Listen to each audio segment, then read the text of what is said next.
All right, welcome in. We've got Brad Hartline, a GM of PSA Canada, joining the show now. Brad, thank you for joining the Hockey Card Haven podcast.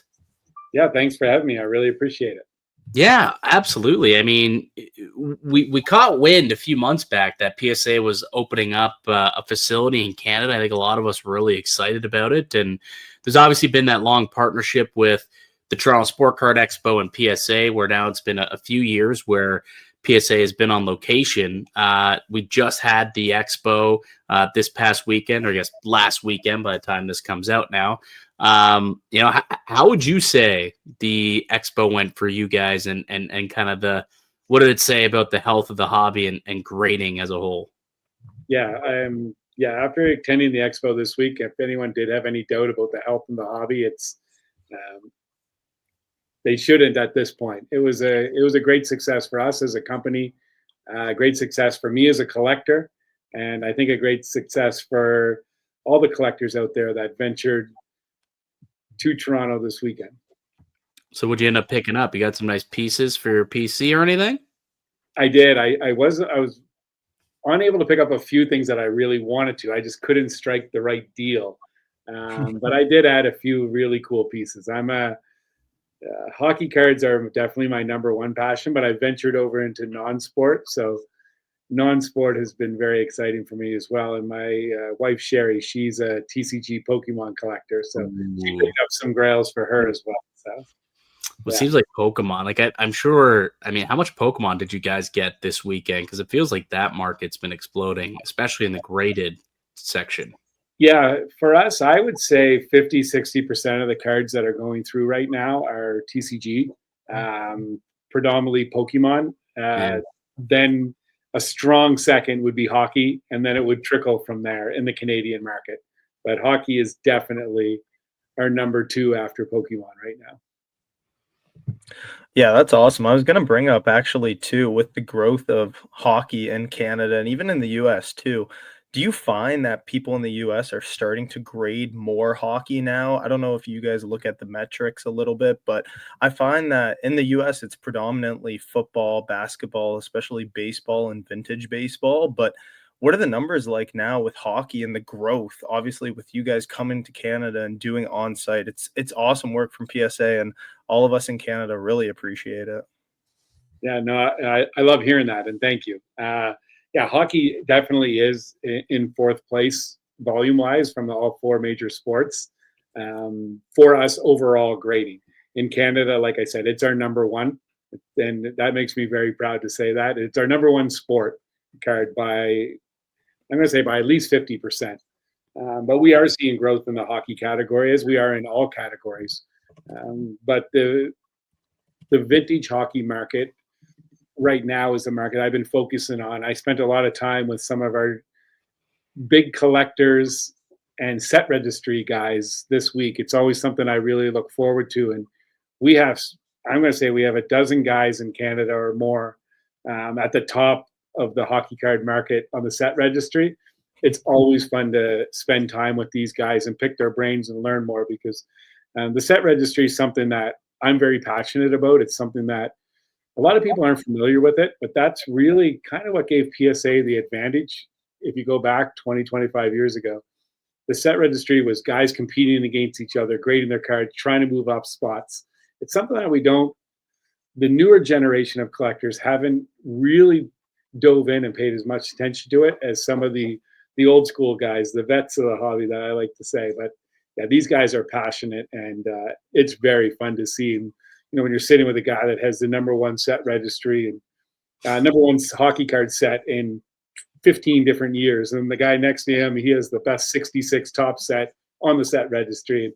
Some are Canadian, and a lot of the guys are American, and they're very passionate about their hockey cards. So that's always exciting. So, why do you think that is? That it's no longer, I guess, something that the new age collector really, maybe it's a lack that you just don't know about it, like just an ignorance to it, or do you think it's like just lack of passion for it? Like, why do you think that is? Yeah, I'll put the onus on us. It's on my list as taking care of everything PSA in Canada to make people aware of it and how fun and how exciting it can be. It's one thing that I just really haven't focused much time on. And even in the US, I think we can do a better job updating the set registry to making it even more user friendly, which we are doing. But with the rapid growth we've seen over the last 2 or 3 years, especially, it's been tough to prioritize everything. We want to do everything, but it's like, okay, what's the number one thing we have to deal with right now? And that's the growth that we're seeing in order to get customers back their cards in a timely manner. Everybody wants grading to be cheaper and their cards to come back quicker. And we're facing the issue right now where we have more cards coming in than we have going out. So we want to get to those two things to help customers, but in order to curb the demand, we have to go against what people want in order to get less cards coming through the door. And so we increase prices and we increase turnaround times. Hopefully we can curb that demand a little bit as Yeah. as we increase capacity. So we've worked very hard at that. Florida is open now. Plano, Texas, New Jersey, Santa Ana have been there for a while. Japan, we've doubled the capacity of the grading operation there. Opened the receiving center in Canada. We're opening a full grading operation in Germany in 2026. So yeah, so we're doing our best to scale. That's for sure. Yeah. Well, that was going to be my follow-up question here is, the turnaround time is often, I guess, you talk about some pros and cons, right? Like right now, it seems like it's a very long turnaround time and makes sense. The amount of cards you guys are getting. I mean, there's only so many eyeballs and hands that can look at these things. There's such thing as time, unfortunately. Like, I guess now that you guys are established in Toronto, you got that Mississauga spot for the center. Like, is there a plan to expand and have on-site grading here in Canada as well to maybe try and facilitate a quicker turnaround for Canadians? I think a lot of people would like to know if that's in the cards the next couple of years. Yeah, definitely. That's been my objective from day one when I started with PSA. First of all, was to bring on-site grading to the Toronto Expo, which we achieved. This is our third event now. People weren't aware at the time, we never did a grading event outside the US. Yeah. And in the US, the only grading event that we do on site is the national, which is once a year. So for us to take on that challenge to, bring a small city, as we joke around about, but cross the border into Canada to do this, we had a staff of 100. The booth build takes it's a 6-month preparation to pull this off. And logistically, with all the international, tariffs, duties, et cetera, ever changing, it's a big lift for us to undertake. But we've had growth for going into year 3. I'm very confident that we'll be back in November again.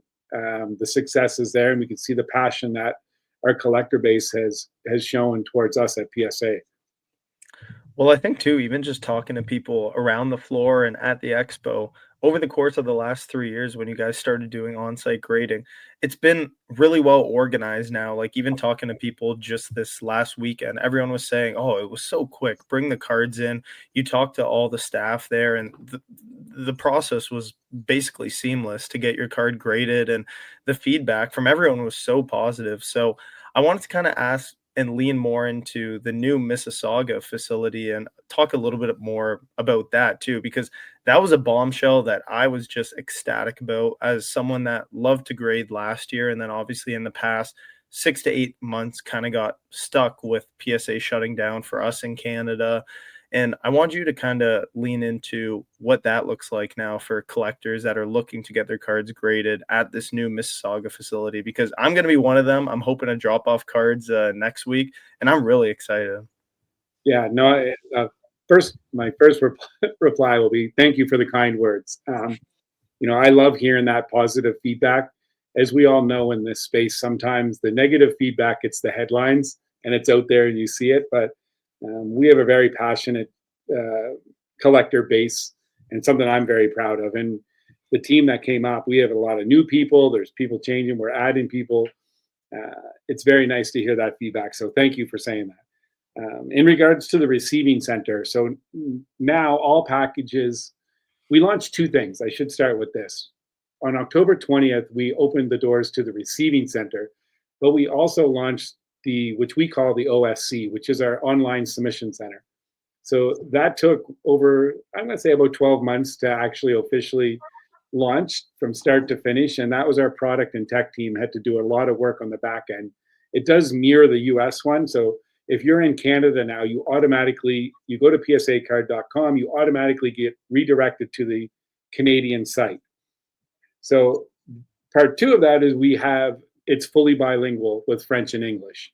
So that was a big lift in order to make, you take this site that was based in the US and we had to create the Canadian version of it, plus do everything again to make it completely bilingual, which was a big lift, but I'm very happy that we got it to this point. So running PSA Canada prior, it was the paper forms, just like we used to use in the US before we launched the online submission center, which creates a lot of work. And there's a lot of people don't get to see the cards in their account. So you get a lot of, where's my cards? What's going on? Where's my submission number? There's a lot of friction points that our customers felt. So by having this OSC now, at the receiving center, you can walk into the receiving center, create an account. Your cards are going to be received within 24 to 48 hours, and you're going to actually see that on your account that they're there. There's not going to be this area, even if Anthony, you ship to the US, and sometimes your package arrived at our facility, but it's not getting checked in for 6-7 weeks. Oh yeah, for sure. So there's this huge gray area. Like, we know your cards are there and they're safe and secure, but you as a customer kind of, yeah, I know they got delivered, but I don't see anything. And the weeks pile on and it creates more anxiety. All of a sudden, this positive experience can turn into a negative experience. So now when you go to the receiving center, those cards will be entered, like I said, within 24 to 48 hours. We're shipping daily out of the receiving center to the US. So you've eliminated that whole gray area that existed before. So that speeds up the process as well. So we're going to check the orders to see if there's a problem order, cards are missing, etc., which all these things can create delays in the US for your order. Now we're taking that out of the equation. So we're doing the first 3 steps we're doing in Canada.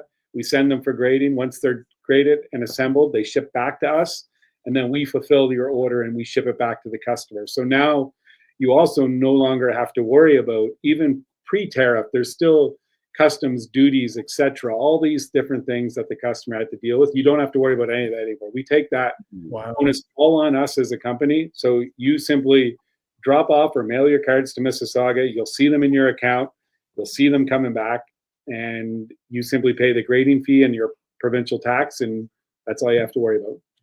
Yeah, because that was exactly my next question with the shipping costs. Obviously, as someone that graded before, I would go get my cards ready, prepare them, go to my local post office, Canada Post, pay the $50, $60 to send it off, insure it, what have you. So as someone that would be looking to grade cards hopefully soon, would you have to, I guess, endure that shipping cost? I guess not. That's awesome. Yeah. If you want to drop it off, you can. And then one thing is too, once we receive your package, based on our terms and conditions, you're fully insured for up to the declared value that you declare per card. So now, one of the big questions I would always get, and you guys have shipped stuff, regardless of if it's international or within Canada, you go to Canada Post and they say, well, would you like insurance? And you're like, yeah, well, we can give you $100 max on this package, or $20, $200, and then up to $1,000. And then if you go to a courier and you try to get independent insurance and ship something to the US and you say it's sports cards, and next thing you know, you got a $200 or $300 bill. Like, now you can ship everything within Canada and you don't have to worry about that anymore. Because once we receive it, like I said, you're insured as per our terms and conditions until we get that card back to you. That's fantastic. Are you finding that this process is also speeding up the turnaround here for cards as well? Not right now. And just to be honest with you, we have a major influx of cards. So turnaround times are not going to be going down anytime soon, simply because of the volume we had. If you would have asked me this 2 years ago, if we had a receiving center and we're taking all these steps out of it, absolutely, it's definitely going to speed up the process. But right now, we do have a lot of demand, and our turnaround times, unfortunately, have increased. And I don't see that changing anytime soon, since we are working hard to increase capacity as fast as we possibly can globally. We're trying to do that. So every time, once we open up our facility in Germany, a full grading operation, that's going to alleviate some of the pressure from the US, because everyone in Europe now, that is, our dealers are submitting to us in Canada. We're shipping to the US, back to us in Canada, back to the European countries. So it's a big process that we're undergoing. But the demand has just been off the charts. And that's a great thing to have in business. But when I mentioned to you guys right out of the get-go, we know what our customers want, because I was a customer. I am a customer. And I want faster turnaround times, and I want to pay the least amount of money I possibly can for my card. So I completely get it. Yeah. I mean, it's interesting. You talk about the demand, and, pre and post pandemic, it seems like grading has really, really shot up, like, exponentially. You look at the amount of cards that are being graded now, and even just walking around, like, even the youth, like when I was a kid, when Anthony was a kid, Brad, I'm sure you kind of were in a similar situation. I didn't know about grading. I didn't pull, a Sidney Crosby card and be like, oh, I can't wait to get this graded, or pull an awesome Pokemon card, the Charizard, and say, oh, gonna get this graded. But I find that like nowadays, that's the first thing that pops into people's minds. It doesn't matter what the card is. Everyone wants to get things graded. And obviously that's a big reason for why the demand is so high. But, like, can you speak to maybe why that might be? Like, do you have a guess as to why grading has become just why the demand has grown so much over the last, I don't know, probably 5-6 years? Yeah, personally, I think a lot of people, they see the dollar signs, and there's that aspect of it where it's, you pull a card and it's worth $40, you grade it and you can sell it for 300 or whatever that is. So I mean, that's very enticing right out of the gate. I don't know, it's the first time I got to speak with you guys, but I'm a lifelong collector. I had my first store when I was 15 years old. I'm 49, so for 35 years, I live and breathe cards. They're part of who I am. I wouldn't know what I would possibly do without them. So I've been I've been submitting cards to PSA for 20 plus years before joining PSA officially 2.5 years ago. But I purchased PSA Canada from Len Potty back 5 years ago, and myself and my wife ran that for 2.5 years before I became part of PSA and now work directly for collectors. So it's been a long journey, but one thing I can say is, and I know your show is, you guys talk a lot about collecting, etc., and passionate collectors that you are, is I'm starting to see the trend turn a little bit, where it's not just so reliant over the last 2 or 3 years. It's like buy, grade, flip, buy, grade, flip. Like, we're really starting to see guys and girls buying collections, buying cards, opening cards, grading cards, and putting them away. Putting them, and when I say put away, put them on display in their house. Proud to be owners of these cards, these pieces of art, this cultural history that we have. And I'm noticing that more and more and more. And if you thought in 2021, 2022, during that real huge boom, I started to wonder, does anyone collect anymore? Because even collectors were looking at their items going, seeing dollars and cents. You know what? Oh, I love this Austin Matthews PSA 10. It was $200 for his young gun, and now it's 2,000. You know what? I'm going to cash out. And you start to see that, and people go through that when you put these huge values on. But I am starting to see more and more people, passionate collectors, now submitting cards, which is nice to see. Well, even me and Mike just had that conversation on our episode last week where we kind of alluded to, are you a collector? Are you a flipper in this hobby? It's so interesting because you walk around shows and everyone's just looking to make a quick buck, but how many real collectors are really out there? And we talked about how some of these real collectors are the ones that almost are making the money because they're buying things that they like, players that they like, cards that they like, and then ultimately they're giving it to PSA where they could go get it graded, encapsulated, and then put away, because I know that's what so many collectors like to do. It's almost just the process, the turning of wave that we're starting to notice, I think, in the last year.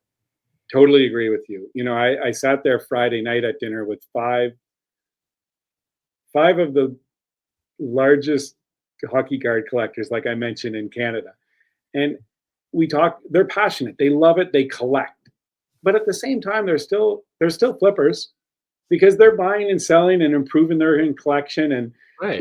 they're all part of the game. Like when people say that they're just a collector, those are few and far between. Like I like to say that I'm the ultimate collector. I love these cards that I have in my collection, but I'll move them and I'll trade out of something. I do have a few cards that have personal attachment to me, not necessarily the most monetary value, but I'm like, well, I'm not going to move those. But when things get to a point, like I'm a Gretzky 79 O-Pee-Chee Gretzky collector. I think I have 130 Gretzkys now, all graded by PSA. Wow. The highest I have is an 8. And I've got stories for a lot of the higher end. 90% of them are authentic in ones. I used to pick them up for $100 a piece. Loved doing that for years. That was always my MO. Like, you got a Gretzky? I'll give you 100. Just stick it in the box, put it in the top loader. It was great. I'm trying that now. Oh Yeah. my goodness. So people are like, well, why are you going to get a 9 someday? I was like, absolutely not for me. In my collecting space, a 9 is, a 9's a couple $100,000. If at any point I get a 9, I will sell that card and I will use the money to fund other things in my card collection, because like that's life-changing money for a lot of people. And I'm happy with my 8. I actually don't, if I had a 9, it would be in a vault somewhere and I wouldn't be enjoying it as much. Right. You do get into that mentality. And I know I did listen to your last show when you guys talk about flippers and collectors. And I think the majority of us, and sometimes people don't want to say it, but I do personally think the majority of us are both. And that's what makes the hobby fun. You're buying, you're collecting, and you're selling. I think you have to be in order to be in the hobby in the modern day, because cards are expensive. The hobby is expensive. And the only way to kind of stay here, unless you're, rolling in the dough, and most of us aren't, we live in modest lives here. I like to look at it as, am I flipping cards? Yeah, but why am I doing it? I'm keeping the money in the hobby. I'm flipping the cards that I don't care for so I can go out and buy the cards that I do care for. So I'm keeping it all, I think we as long as you're keeping the money in the hobby, I think that's why hockey specifically, and you've been in the hobby for a long time, and you could probably attest to this. You've been going to Expo for many years. And I've spoken to many Americans and like some of the influencers who are starting to get into the space, and they'll agree with me and say hockey, although it's, as you mentioned, number 4 on the totem pole in terms of popularity, it may be one of the stronger markets because it has the strongest collector base, I think. I totally agree with you. Yeah. I really feel like we are very, very passionate about our hockey cards. That's for sure. Yeah, absolutely. Well, Brad, I really appreciate you taking the time to join us today and talk a little bit about PSA, the process, grading, and your thoughts on the hobby as a whole. Is there anything that any message you want to get out to the people listening, whether it's about PSA and PSA Canada and what they can offer? Yeah. One thing is, drop in. If you have questions, we now have, it's not just me anymore. We have a team. We have concierges based in Mississauga. Drop in, send us an email. If you got questions, we'll do our best to answer them. We're there to help educate about the process. And we want customers to enjoy our services and submit cards that, if your objective is to increase the monetary value, then lean on us to help you do that. You don't know how many times, even at the show this weekend, where customers are having their Jaromir Jagr Upper Deck 90 rookie that is going to grade a 4 or 5, but they seen a PSA 10 sell for 200, and they're like, oh, should I spend the money to grade this? It's like, no. So we really want to, the more we can help educate, and doing shows like yours and you guys putting out there, the more we can help educate collectors and customers, I think that's very important part for us to do it. And you're both Leaf fans, right? No? Yeah, somewhat Leaf fans. I cover the team for a living, so I root for their success, but it has not been a fun season to this point for the Maple Leafs, but I hope they do well. For the hobby's best when they're doing well, I can tell you that. I also talked about too the Leaf stuff. I don't know if how much time you had to walk around the show last week, but seemed like there wasn't a lot of love out there for the Matthews and the Nylanders and the Tavarises and the Rileys like there had been in previous expos. I agree. I'll just leave it with one last thing. My mom's been a Leaf fan her entire life. She's turning 80 this year, and she's a complete diehard. And my nephew today, he's playing in the Quebec League this year. It's first season with Cape Breton Eagles. And nice. I thought before I jumped on the show today, it just came through. One of the scouts, Riel Paymon, reached out to Jacob, my nephew, and just said, "Hey, we've got our eyes. We're keeping our eyes on the 2026 draft." And my brother screenshot it and sent it to my mother. And I said, we might have to send an ambulance over to mom's house to make sure she's okay. Because today it's been a great day in the Hartlin household with, again, it's just a little message, but it meant a lot. And yeah, so I knew it's very exciting to be a Hartlin today. That's for sure. That's awesome. Hey, best of luck. What's his name? Jacob Hartlin. Yeah, he's his first year. He's 17. He's in Cape Breton, and yeah, things are going well for him. He's a great kid. So need his high gloss young guns. Well, he'll end up with he'll end up with CHL cards this year, I would imagine. Then he'll be in the set this year, I think, from upper down. Yeah, he's right on the board. He's right on the cusp. I sure hope so. When I played in the Quebec League back in 2004, it was the year of the NHL lockout, and the Seventh Inning Sketch was the company that made the cards, and they took a hiatus for a year and a half. Oh, no. For my year and a half, I didn't have an official trading card, and I was like, I can't believe that happened. So. Oh, man. Yeah, we got here. Hey, not bad. 6 points in 16 games so far this year. Yeah, he's just starting to roll things out. So. Yeah. I'll keep my eye out for some Jacob Hartline cards, and next time I run into you, Brad, whether it's at the PSA facility or at Expo, because, again, I'm sure you guys are going to be there again next year. Actually, is there a plan to maybe try and be there in the spring as well? Because I know it's just been fall for the last couple of years. Is there a plan maybe to be involved in the Spring Expo as well now? Yeah, we'll always be there in the Spring Expo for take-home submissions and to help customers, but on-site grading is just sticking to the fall. I think it's a big undertaking for us to pull that off, but we are committed to be back in November 2026, which again checks our boxes. We keep getting closer and closer to having a full grading operation here in Canada, which is, you mentioned that earlier. That is my goal. I want to make sure we offer every service that Collectors, our parent company, offers. I want to be able to offer those services to Canadians, and that's the objective. And we keep getting closer and closer with the support of this very passionate collector group we have here in Canada. Not that I want to push, but is there a timeline you're hoping to be able to do that? Realistically, it will take 2 or 3 years. Yeah. To scale up. We keep getting closer. Like, it's simple.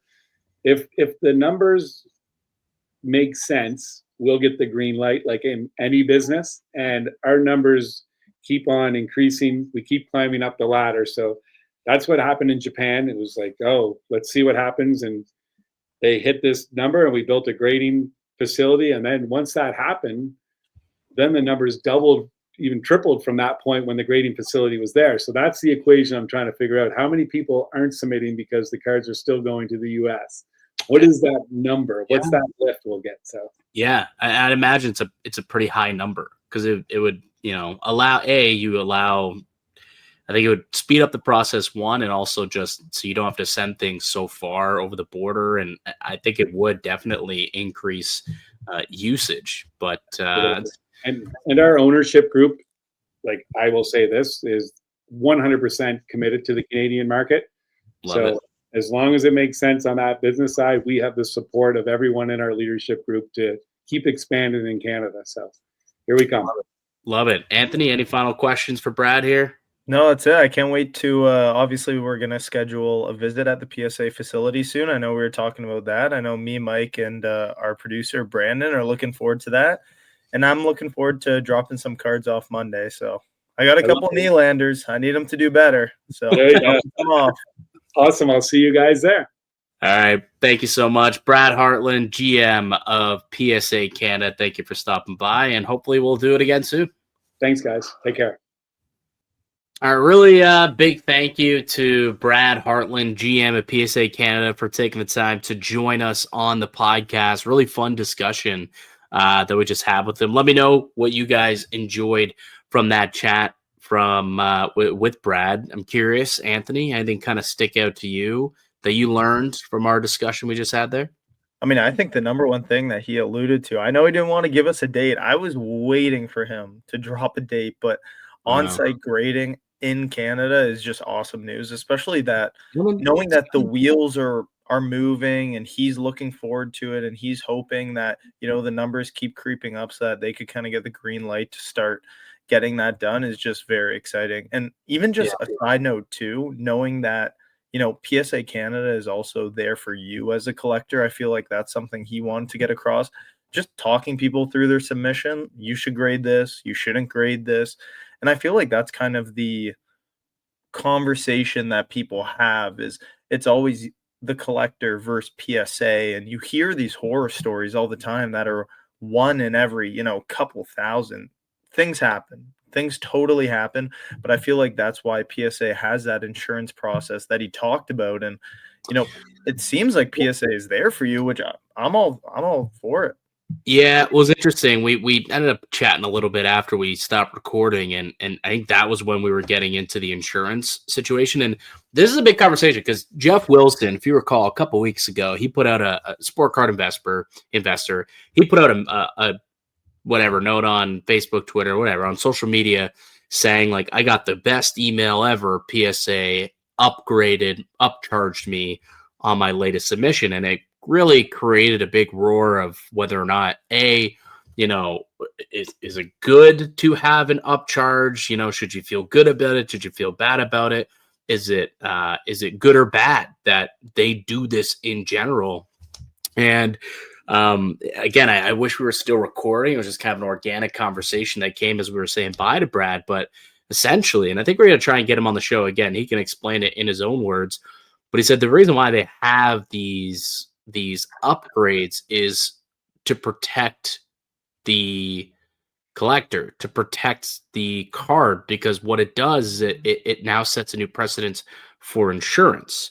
So, if you submit at whatever the $7.99 and below, and you get a high grade on a card and it comes back a PSA 10, now all of a sudden the card's worth $2,000, whereas before it was only worth 500 raw.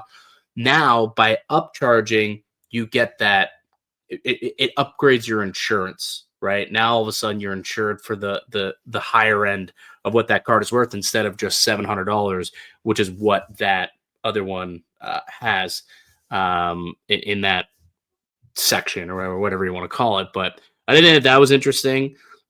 He also was talking about some other interesting things that I don't want to take words out of his mouth, and I don't know what was off the record, on the record, also in that post interview chat we had, but he did say he's going to come back on the podcast. So at some point, maybe the next month or so, we can get Brad back on the pod.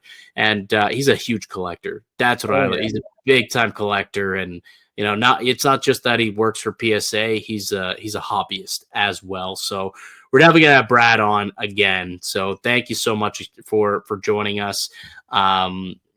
I learned a little bit more about the PSA process and what he said, like the next couple of years, he's hoping to open up the doors to an actual on-site grading facility in Canada.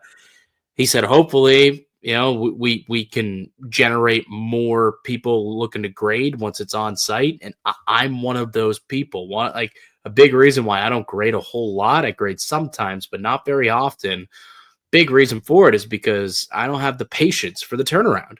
But if you start on site and it's only the 30-day turnaround, which is what it was intended to be, supposed to be, I'm much more interested in getting my cards graded if the turnaround time is more closer to that.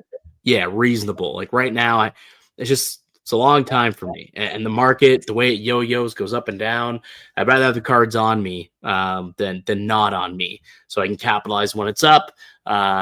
If it's away and I can't move it, that sucks. Like there's a lot of people through COVID where they submitted all their cards, but the turnaround time was like a year, and the market just completely tanked. after that.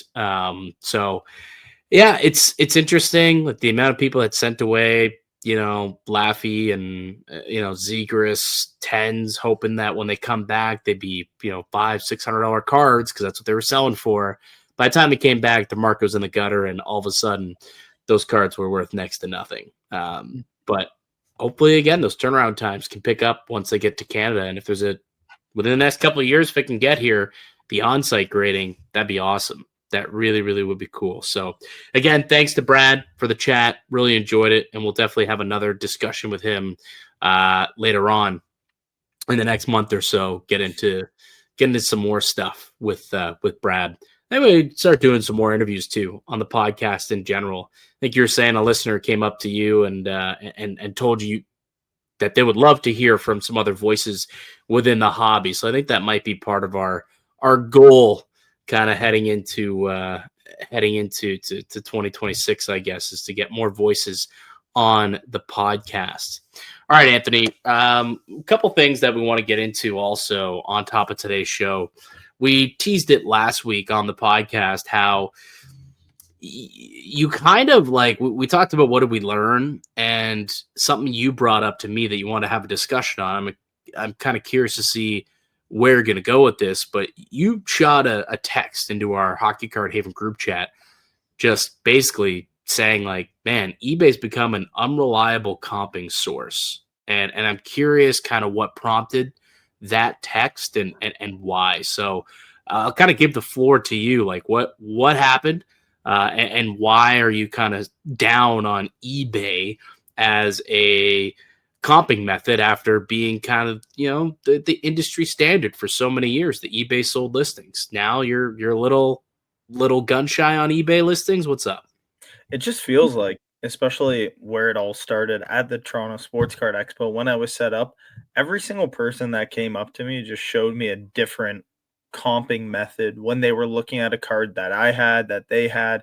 Cardladder, 130 point, the investor, I lost the name of it, sorry. More Card Investor. More Card Investor app that he has. Market Movers. The Market Movers, exactly. There's a variety of websites and apps that people use, and it felt like everyone uses anything but eBay.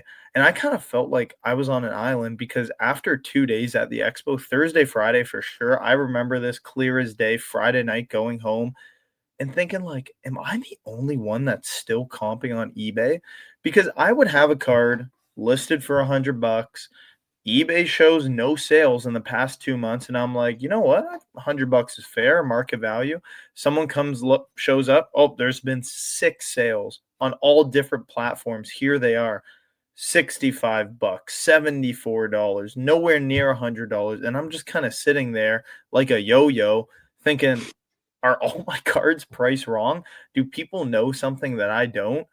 And that's kind of where I text you guys, and I was like, okay, seriously, what the heck do you guys use to comp? Because even Brandon always has a comp. Brandon is comp guy. Whenever I need something, right away, whenever I bring up a card, he is literally comp guy, pulls it up, shows me all the sales, even in the past year too. Another thing that is very tough about eBay, there's a couple things. Number one, when a sale is done and it's been an accepted offer, you can't see what it is. You need to copy and paste, bring it over to 130 point. I've been doing that for 3 years. And then now, for whatever reason, it feels like 130 point doesn't even show that card. And then I don't even know what I'm looking at. Am I looking at a card that was never paid for? Was it never sold? Was it sold, but I'm doing something wrong? And then so much time passes where I'm just like, oh my, I can't do this forever. Something needs to give. Another thing is eBay doesn't show sales from 8 months ago. Like, there could be a comp on a very rare card on eBay that was sold, that was paid for, but I have no idea that it was sold. I could be looking at a Matthews 1 of 1 or a McDavid 1 of 1 or a very short printed McKinnon that there hasn't been any sales in over 8 months, like I mentioned. But when I go on eBay, there's nothing. I don't know how to market it. I don't know what the value is. And you guys kind of put a blanket on that thought process by saying, dude, just use Cardladder. Like, it sounds like both of you guys have used it for the past year, and it's almost alleviated all my issues. I'm shocked. I'll be honestly, I'm shocked that you aren't on Cardladder yet. Like I mean, that seems to be one of the most reliable spots right now. That's my opinion, I guess, on the matter. Yeah, like Cardladder for me seems to be the best.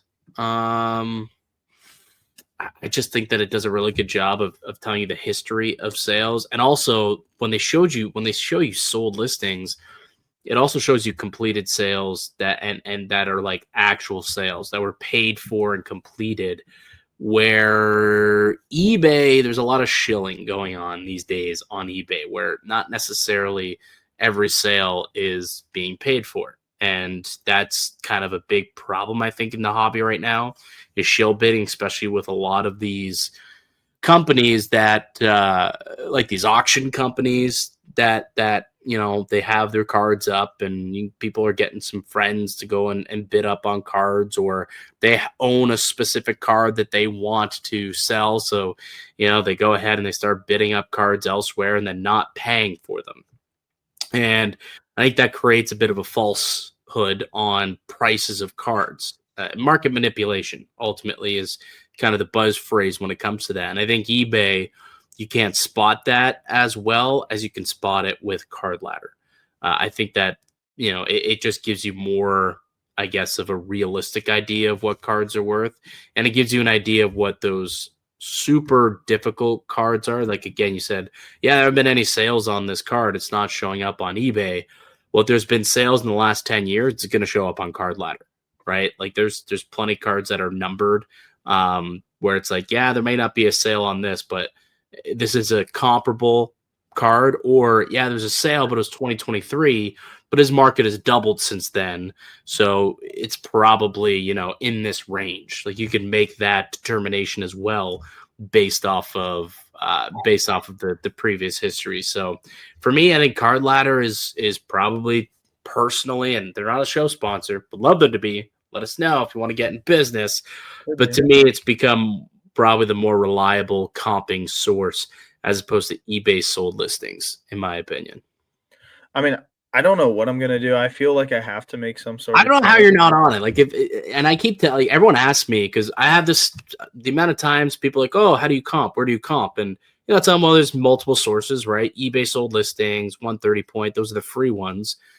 But then there's some subscription sites, right? And Cardladder is a subscription site. So it's $20 a month. I think you can bundle it and get a whole year subscription. There might be a bit of a deal. But if you are someone who is involved in the buy-sell trade, if you're just a collector, I don't think it necessarily is for you.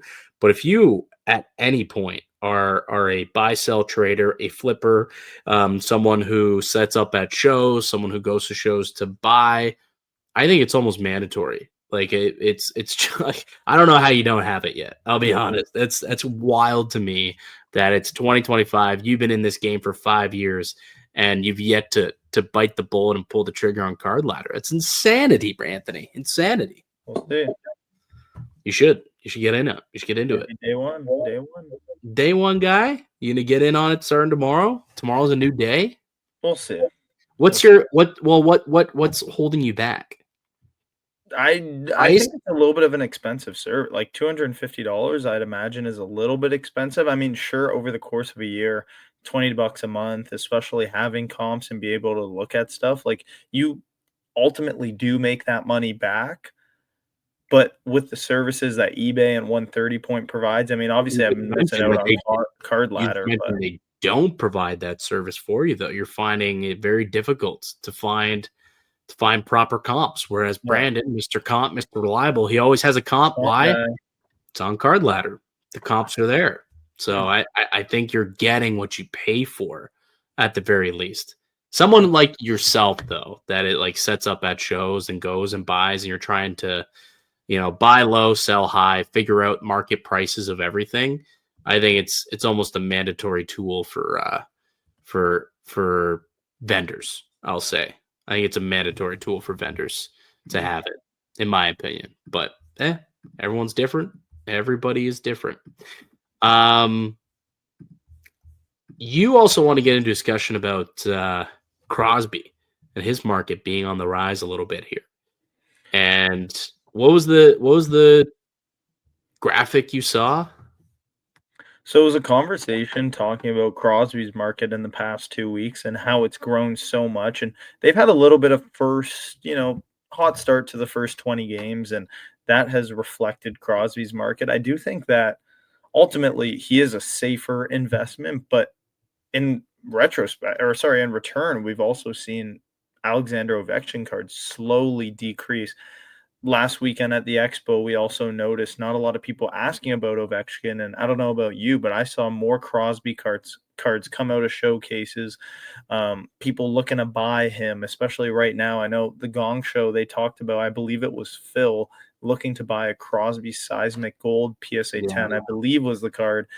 And his market has really been surging with this hot start. And it takes me all the way back to last year, November, if you remember, when Ovechkin was obviously going after Wayne Gretzky's all-time goal chase and how crazy his market was. Of course, absolutely ridiculous. We're talking $7,500 PSA 10s for an Ovechkin, and he was just lapping Crosby.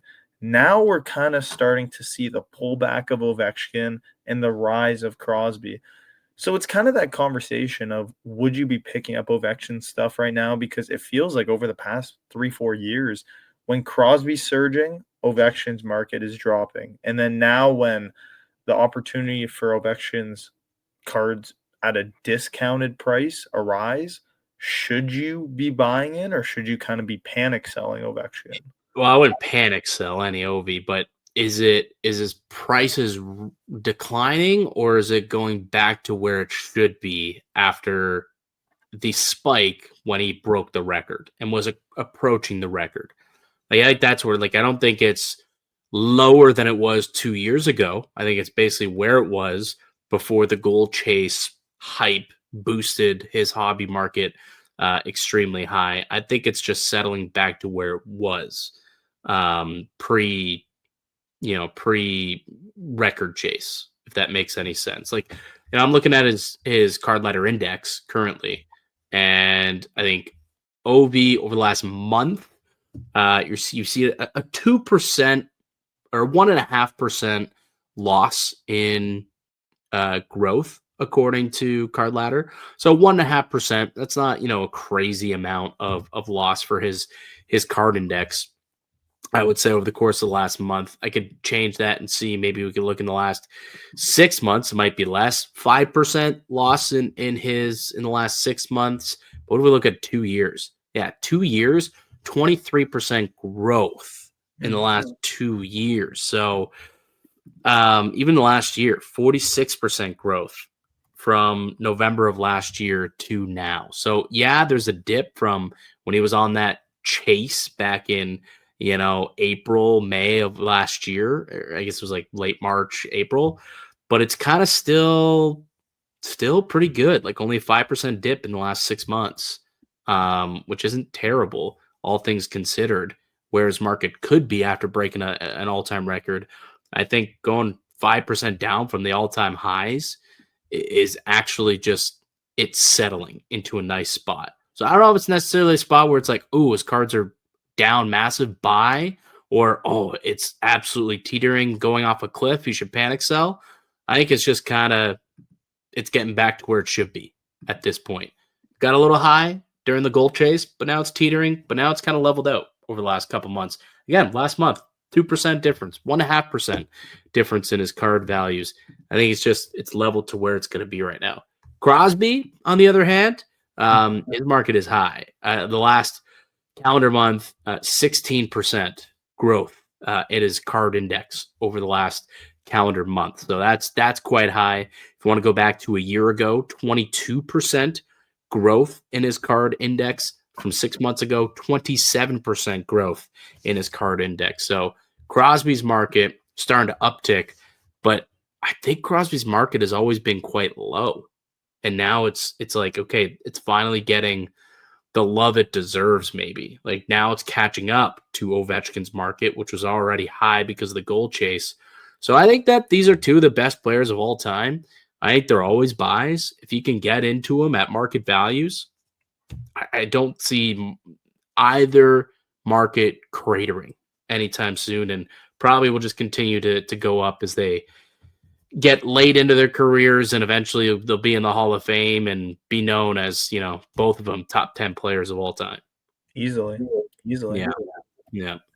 All right. That'll do it for us here today on the podcast. I'd like to thank everyone for tuning in and listening to the show. We'll be back with another episode for you guys next week. Again, you can subscribe to the Hockey Card Haven podcast on Spotify, on Apple Podcasts, and also on YouTube. So yeah, we'll be back next Wednesday with another episode of the Hockey Card Haven podcast.